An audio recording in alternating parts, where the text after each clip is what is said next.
కోనసీమ జిల్లా మండపేట బ్యాంక్ కాలనీలో ఉన్న యాపిల్ ప్లే స్కూల్లో భారత స్వాతంత్ర దినోత్సవ ముందస్తు వేడుకలు ఘనంగా నిర్వహించారు.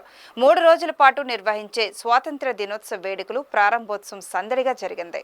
ప్లే స్కూల్ చిన్నారులు స్వతంత్ర సమరయోధులు, దేశ నాయకులు వేషధారణలో ఆకట్టుకున్నారు. త్యాగమూర్తులు దేశం కోసం ప్రాణాలర్పించిన వైనాన్ని రూపకంలో అత్యద్భుతంగా ప్రదర్శించారు. దేశంలో మతం, కులం, ప్రాంతం పేరుతో విభజన చేయడాన్ని నిరసిస్తూ రూపొందించిన ప్రదర్శన అబ్బురపరిచింది. ఇందిరాగాంధీ వేషధారణ, వీరపాండ్యకట్ట బ్రాహ్మణ వేషధారణలో విద్యార్థి తారక్ ఎంతో ఆకర్షణీయంగా కనిపించారు. కరెస్పాండెంట్ ప్రజ్ఞ మాట్లాడుతూ చిన్నారుల్లో జాతీయ భావం నాటాలనే ఉద్దేశంతో ఈ కార్యక్రమం నిర్వహించామని చెప్పారు. తమ స్కూల్లో ప్రతి పండుగను వేడుకగా నిర్వహిస్తున్నామని తెలిపారు.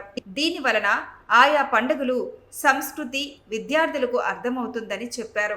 ఈ కార్యక్రమంలో యాపిల్ ప్లే స్కూల్ వ్యవస్థాపకులు గన్ని రంగారావు, గన్ని రాజిత్, ఉపాధ్యాయులు, తల్లిదండ్రులు పాల్గొన్నారు.